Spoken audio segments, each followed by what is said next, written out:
with Stefs Rock Show. Our next guest is a drummer, comedian, and much more, Max Silverstein. Thanks for coming by.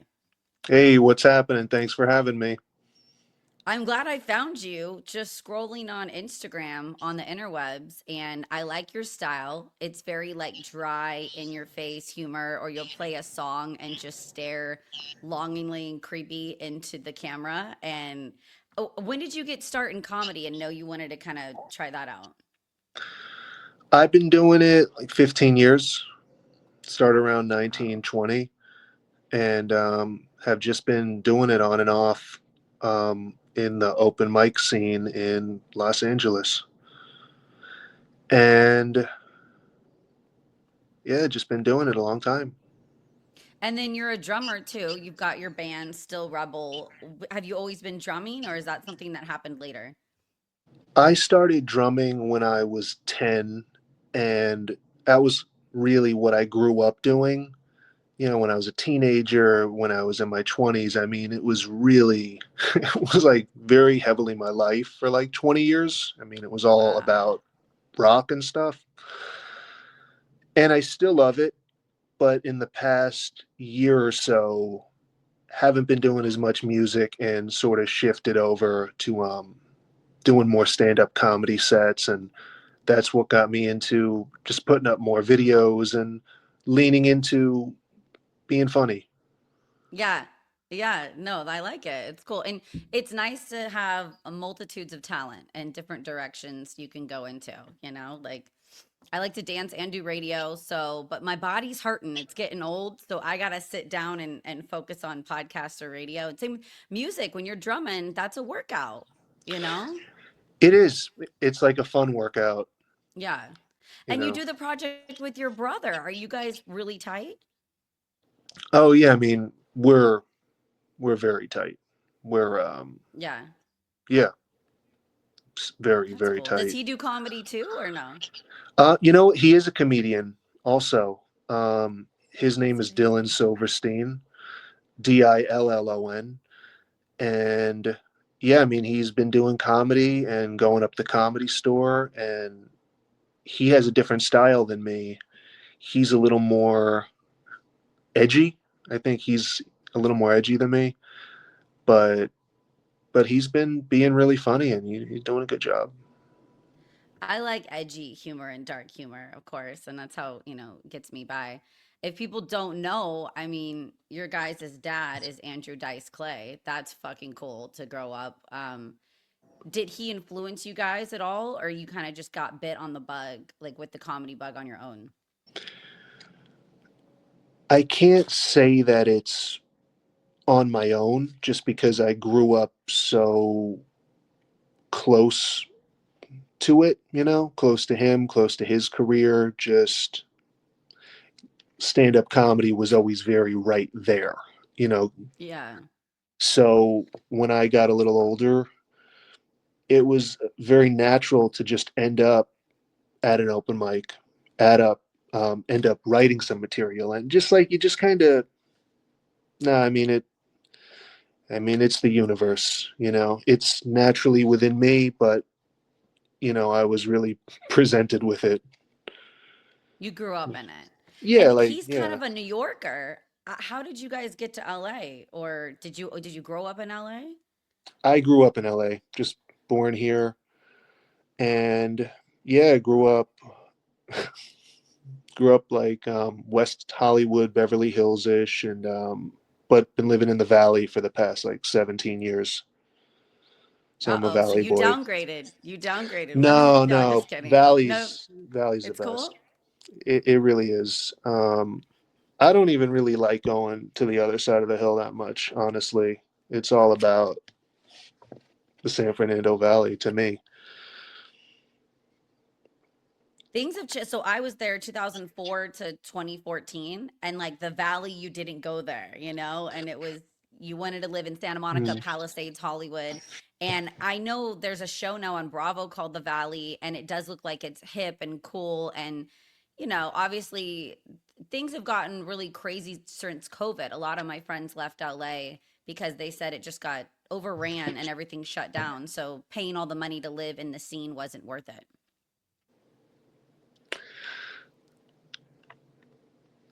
You know, I understand that that word of mouth has always been out there. People have always been sort of trash in the valley, and I get it. But from my perspective, just in terms of like the way it looks and just the look of the valley is the look of Southern California, and it's like it's just me, you know. I'm curious too. So, what was your childhood like? Can you describe it? Because it's unique, right? I mean, What was my childhood like? Oh my god. Take a sip of water. you got to think about that one. I don't know. It was really weird. It's like I can't remember it. You know, you ever? No, I'm kidding. I could remember it. It was Oh, I did a lot of drugs, so I can't remember some of mine. So I wouldn't blame you. no, it was I don't know. I don't know how much I want to get into my childhood, but it Well, was yeah, we don't need to trauma dump too deep and go. I yeah. mean, did did you guys ever get pointed out or know your dad was a public figure or have somebody put you down because they didn't like your dad when you guys were out? What? Um hold on. I've always known who my dad is since I'm probably 10, of just being aware he's this famous guy, you know, everybody, you know, we're growing up and I was shown the beginning of the garden when I was like 10. You know, my dad was trying to like explain to me who he is. Yeah. And I loved it. You know, I loved seeing the footage and I was excited and it was like I loved it. You know, it was like wow. So I definitely grew up knowing who he is. Um in terms of any negative stuff that I've ever come across in terms of like, you know, Nepo baby bullshit, that Yeah. narrative. I mean, how do I explain? The feeling of that is very, anytime you're a celebrity's kid, you're always trying to fight out of you know, you're in the Nepo baby box and you're always Yeah. like, People, I think, it's they'll bullshit. overlook you a little bit, right? Or Yeah, it's like an imaginary beef. Someone is like related to someone famous and there's this immediate like, he got everything because of his father, and you're just like, why am I always like in an apologetic situation? You always, yeah. you're always trying to prove, hey, I'm working hard too, and it's like I'm just sick of the narrative. It's silly. I 100% am on board and understand, not at your level, but I grew up with my grandfather being a well known judge and in the House of Representatives. So I did get help when I moved down to LA and I was vocal about it. I didn't deny it. But I felt like a lot of people I started flipping houses were like, oh, you're getting successful because your grandpa gave you some money one time to start it. And I completely wasn't trying to hide that. But I also felt like um I got no appreciation for then flipping four houses on my own after a little bit of help. So I think people judge you if you have a little bit of help at all instead of being like, that's cool, good for you. Like, I'm so stoked that you had a jump start in a category or a unique life. And it does piss me off when somebody judges somebody that maybe did have, we're not all in the same boat, right? That's what I always say too. Like, we Yeah. all are in different size boats. Then you got to drive your boat and figure it out. But life isn't equal. That's just the reality of it. Yeah, it's been intense. You know what I mean? That is the truth. That I grew up in a very Yeah. intense Yeah. environment, and it was intense. Yeah. So, how were your parents supportive of you starting a band and on board with that? Or were they like, what's going on? Um, yeah, everybody was always very on board with nobody was against it. Everybody supported it. Yeah. Everybody's always been very supportive of that. Um, That's cool. yeah. Would you guys ever get back together and want to do like a big tour or a new full length album or anything like that? Well, because it's my brother, the band is never not together. You know, like we just haven't necessarily been playing shows or recording Yeah. any new music, but the band exists still, you know. And Yeah. It's for there. anyone who doesn't know us, um, we're called Still Rebel. We have a full length album called Valley Days on Spotify, plenty of stuff on YouTube. We also did some stuff under the band name No One Cares, spelled with the number one, which was very cool as well. Also, rock Yeah. stuff. And so it's like all Yeah. that stuff's out there. People are discovering it. Every couple months, my brother gets an email from Spotify going, you got 10,000 listens or something. So people are slowly hearing about it. And it's just like, all that material I'm forever proud of. It's Yeah. like everything was done with such care and finesse, and we were so into it. Every song we ever laid down, we were so into it that even if I'm not really thinking about it that much anymore, when I put it on, I go, "Oh wow, that was well done," you know. So people Yeah. should check out that music. Still Rebel on Spotify. I also saw that Tom Green is a fan. That's Yeah, cool. um, got to meet him when I was probably 16 years old. He was doing kind of like the first podcast. He really was, Yeah. from his house. And we went up there, and my dad did an episode. And over the course of the next bunch of years, he would come over and we'd have barbecues, and I would call him a lot back in the day, and we'd have some crazy conversations. Mostly me being crazy, and Why were you crazy? What was crazy about it? you know, I called him a lot. This is funny. This is a good story. I called him a lot, like in 2020, like in the pandemic, because I don't drink, but at that period, I was really drinking. Okay, Well, it's like, stressful. Yeah. but I had never drank. But I had always been cannabis friendly. I had always been a weed guy, but alcohol just I just hadn't had the experience to get me that into it. But around 2020, when everyone was in lockdown, I really started hitting it, and so I would like call Tom Green because I felt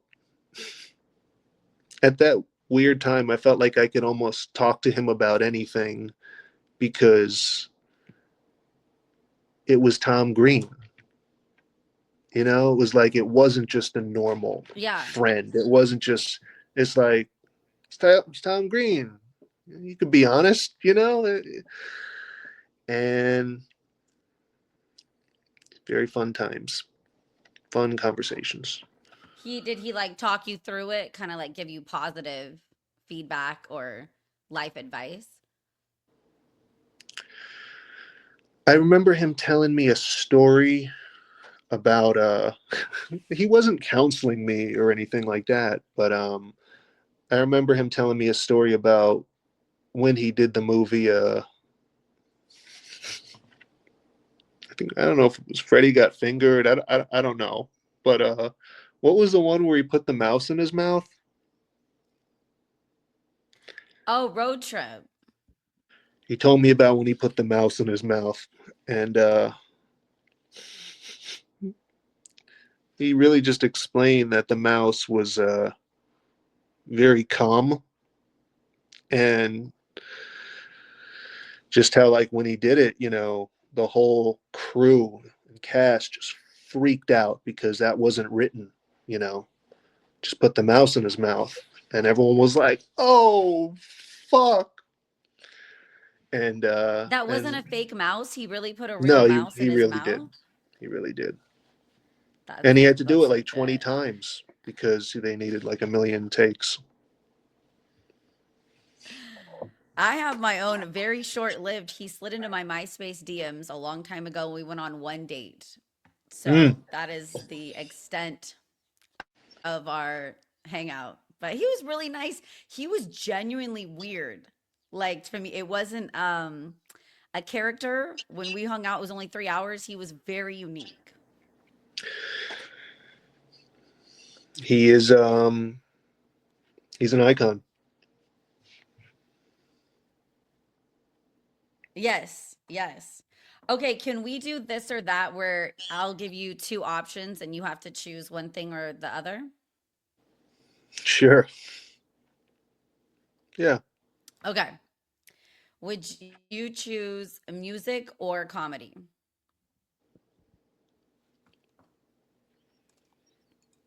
Comedy. Yeah. Comedy. Yeah. Um, would you would you rather go in raw or use condoms?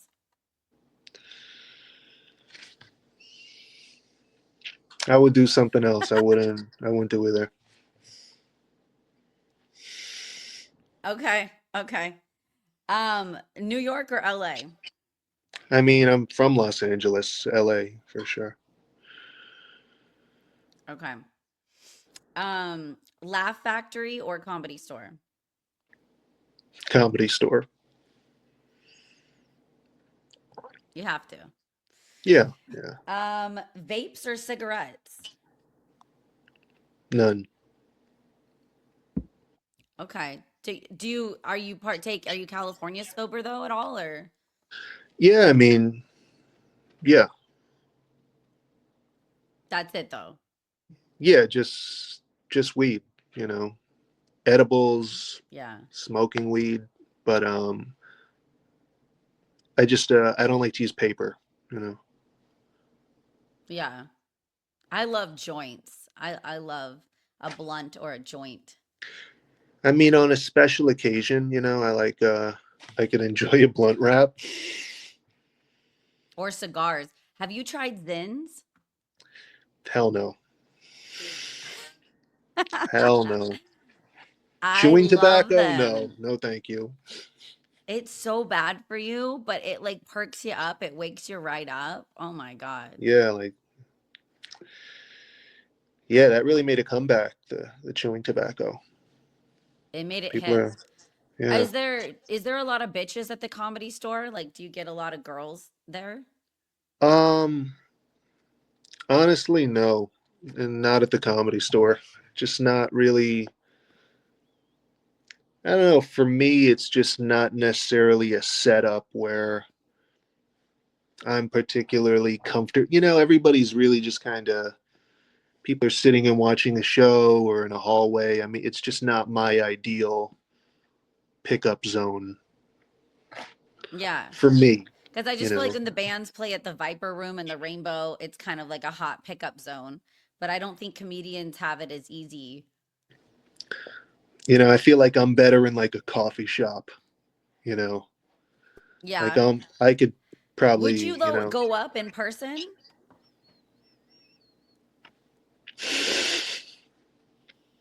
I feel it like could that's it, almost weird it could nowadays, happen. right? Yeah, yeah. It's I Yeah. don't know. It's Like, hard to actually to meet people and have a conversation naturally happen. You know, yeah. you gotta like I don't it's hard to meet people. That is the truth. I could pretend It it's not, is. but it is hard to go, hey, nice dog, and she's gotta be like happy you said something. Like this is funny. So I'm walking down the sidewalk yesterday, and there was a lady walking her dog. And I was just like, I'm going to try and talk to this lady. Right? That's what humans do, I right? was like, I'm going to try. And I was like in a good mood. I was feeling up, whatever. And her dog was wearing a red vest. So Okay. I said, as I'm walking by, I say, is that a service dog? Yeah. And she was just like, no. And I was like, And that was the and whole I just kept walking. And I'm like, man. basically, I was like, hello. And she was like, no. And I was like, okay. The no stood for everything, Because that you was know? you. Yeah, you were trying to put yourself out there and spark conversation, and she should have laughed and been like, "Oh no, but it looks like it, huh?" Kind of Yeah. kept it going. She, she was, she was in her zone, but that's okay because there is this other girl in the neighborhood who I've passed on walks multiple times. She walks, she's got a little dog. Everyone has a dog here. Like everybody.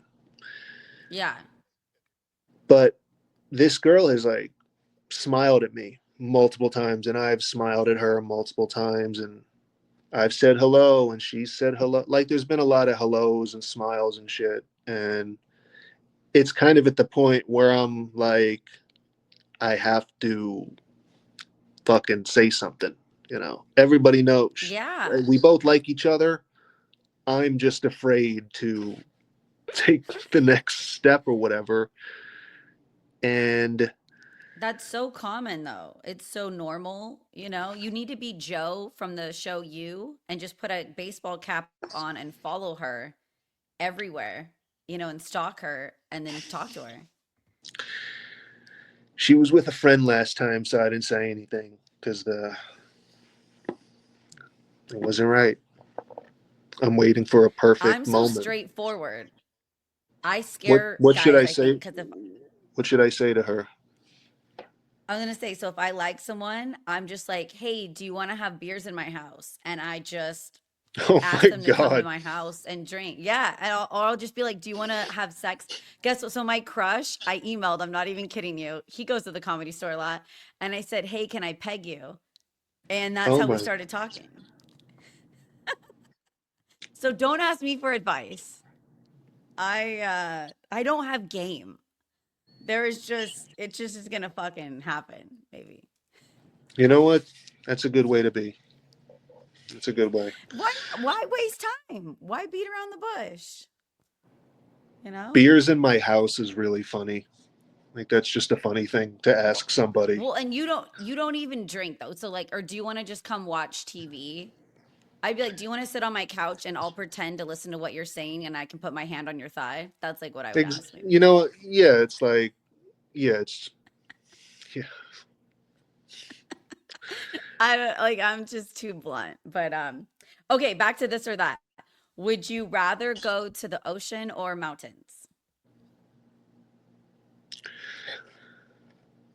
That's a good one. Um, I'm gonna pick ocean, because I just don't really like mountains, but the ocean freaks me out also. So Really? Is it because it's vast and goes on forever, or what about it?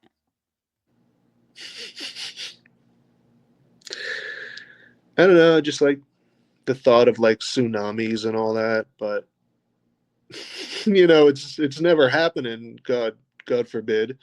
But it's just like the concept of all that just freaks me out. Yeah. I earthquakes, tsunamis, and you're close by. I'm back in Sacramento, so I'm not close enough. I used to be scared to look up in the sky, like just of the sky when I was younger, because it was just so big and I was like freaked out. I don't know. That could be a little scary looking at the sky. Yeah, Okay, it was I get that. it was a lot. Everything Um, is could be scary. No, live being alive is really fucking scary, man. I don't know. Do you prefer bush or no bush? No, Bush. Yeah. Well, the bush is making a comeback though. It's like really That popular. that's everyone's talking about it. I've Yeah. been hearing it in different places, but it's It's coming back. gross. I don't know. It's You don't want to play Welcome to the Jungle, by Guns N' Roses when you're going down on a girl and you can't find things. Like that's just weird. Um, okay, would you choose 7-Eleven coffee or Starbucks? great question. That's because I'm extremely familiar with both. 7-Eleven has way better tasting coffee than Starbucks. And I mean, I hate 7-Eleven's iced coffee. It's really bitter, but their, their hazelnut roast with Yeah. like all the, hazelnut sweetener, is like, it's a lot more fun also than going to Starbucks, because Starbucks is, we know what Starbucks is. It's Starbucks is weird because the iced coffee, it never tastes good, but it always tastes the way it tasted. So you're like, oh, I've always hated this shit, but reminds me of back when. So you like Yeah. that, It's familiar. but it Yeah. never doesn't taste good. You don't feel good. You're just like, you're stimulated and it tastes the same the way you were in the past, and that's what you love.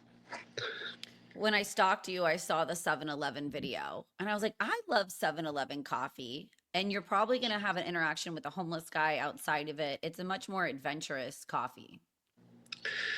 Yeah, it's really fun to go to 7-Eleven, and they got all the great food that you could get also. Yeah. No, I you know agree. Would you rather go to a farmer's market or a large corporate store like Costco or Walmart? Corporate store. Yeah. Do you got I a never Costco card? No, but I never go to farmers markets. No. Apparently that's where the chicks are though. um Maybe not the ones I'm looking for. No.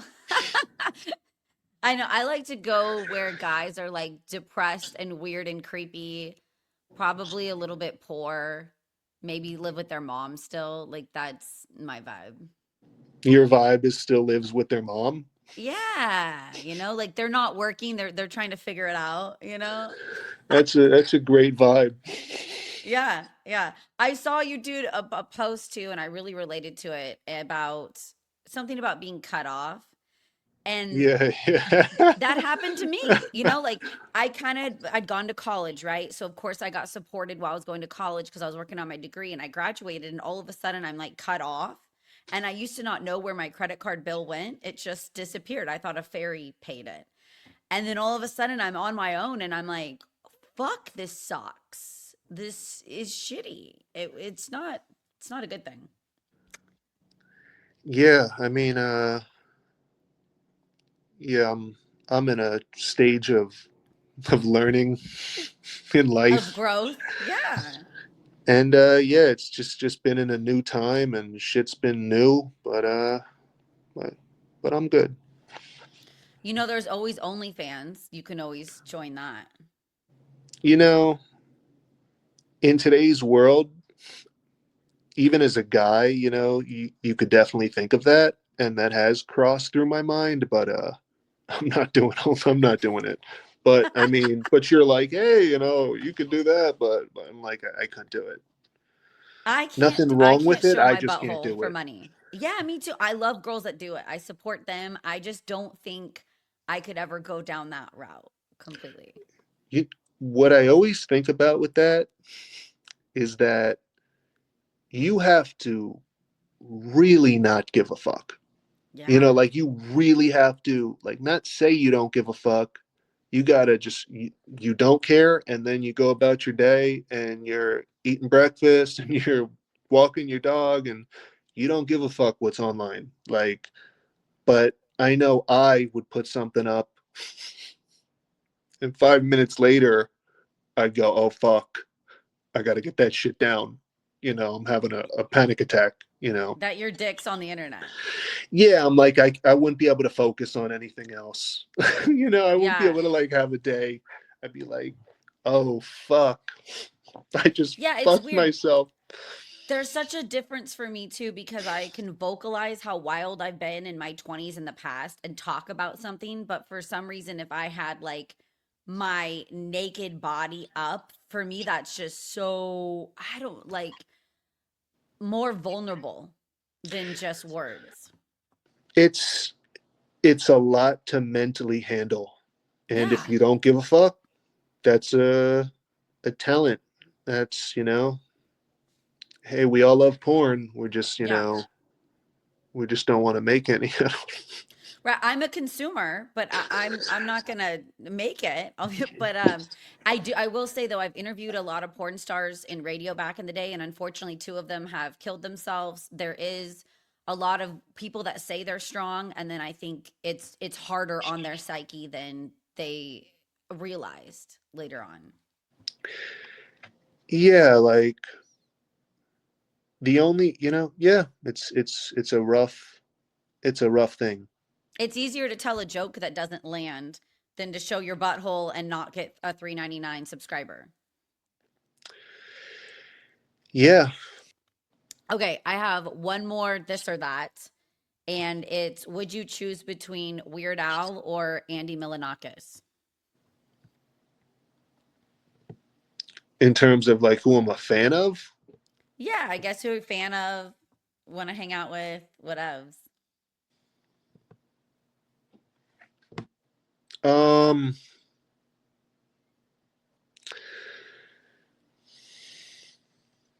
definitely not Andy. And I'm not that into Weird Al, but he's very, iconic. Yeah. I'm just like Do not you that have into a either. favorite do you have a favorite musical artist that you love and that has kind of inspired you?